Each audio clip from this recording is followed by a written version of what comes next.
Chers amis turfistes, bonsoir. Encore de beaux résultats aujourd'hui, dont un fameux quintet pour le prono agressif à plus de 700 balles quand même. Je vous ai mis les principaux résultats dans le tableau. C'est trop fastidieux de vous mettre tous les couplets simples, etc.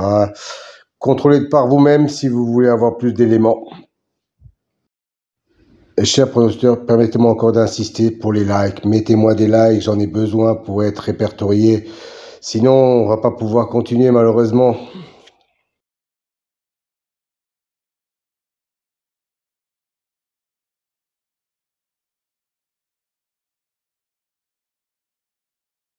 Si vous voulez connaître la signification des colonnes vertes et mauves, rendez-vous à la fin de la vidéo. Je vous donnerai toutes les explications.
Alors, un nouveau tableau à votre disposition aujourd'hui. 3 nouvelles colonnes en mauve, violet si vous préférez. C'est une statistique entre le cheval et le jockey ou driver. La première colonne, 100, représente 100%. 100% d'association entre le cheval et le jockey. La deuxième colonne, 2, représente le nombre de fois qu'ils ont couru ensemble et le nombre de fois où associés ils sont arrivés dans les 3 premiers. Voilà, cette statistique me semble intéressante pour savoir s'il y a vraiment une concordance entre le cheval et le jockey driver. Petite piqûre de rappel concernant les colonnes vertes et bleues. C'est une statistique correspondant à la notation, la justice, l'élite, la butée, etc. Dans cet exemple, la justice a un écart de 5 qu'il n'est pas arrivé premier.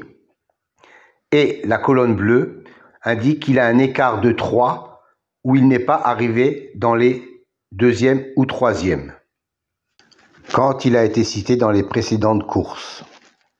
Autre exemple, pour la dénomination magie, on s'aperçoit qu'il a un 0 dans la position arrivée 2e ou 3e. Ça veut dire que la précédente fois où il a été cité, il est arrivé 2e ou 3e. Donc, il a un écart de 0. Encore un petit rappel pour les nouveaux. Je sais qu'ils sont nombreux chaque fois. Les dénominations de la numérologie, par exemple, pour la colonne réalisation, la justice, 45%, 20%, 20% et 5%. Que cela signifie-t-il? Ça veut dire que chaque fois qu'un cheval a la même numérologie que le mot justice, dans 45% des fois où il est cité, il arrive dans les 5 premiers. 20% de fois, il arrive dans les 3 premiers. 20% de fois, il arrive 4e. Et 5% de fois, il arrive 5e. Voilà à quoi correspondent ces chiffres. À savoir que les statistiques entre le cheval et le jockey datent des 3 derniers mois et seront réactualisées au fur et à mesure. Pour les autres statistiques, elles datent depuis bien longtemps, avec des enregistrements de plus de 360 enregistrements sur des courses antérieures, donc soit plus de 25 000 courses. Chers amis turfistes, bonjour. Aujourd'hui, un nouveau tableau pour les amateurs de statistiques, et je sais que vous êtes nombreux. Une colonne en vert et une colonne en bleu. La première colonne en vert vous donne l'écart pour l'intitulé, par exemple, Destin, qui est une bonne cote à 35% de réussite sur l'intégralité des 5 premières places et 22% sur la première place. Dans la colonne verte, il a un 0. Ça veut dire que, en tant que vainqueur, il a un écart de 0, c'est-à-dire qu'il est sorti lors de la dernière course. Et dans la colonne bleue, il a un écart de 1 pour l'arrivée en 2e ou 3e position. Et ainsi de suite, par exemple, sur le suivant, le culbute, il a un écart de 1 en vainqueur et un écart de 3 en 2e ou 3e position. Et ainsi de suite pour les colonnes réalisation, les colonnes expression et les colonnes intimes. Donc uniquement pour les chevaux qui ont un intitulé, une numérologie correspondante dans la réalisation, expression et intime. Je pense que ça peut vous servir pour avoir un petit déclic supplémentaire. Donnez-moi quelques commentaires si ça vous convient. Moi, je trouve que c'est intéressant comme élément. Bonne soirée à vous.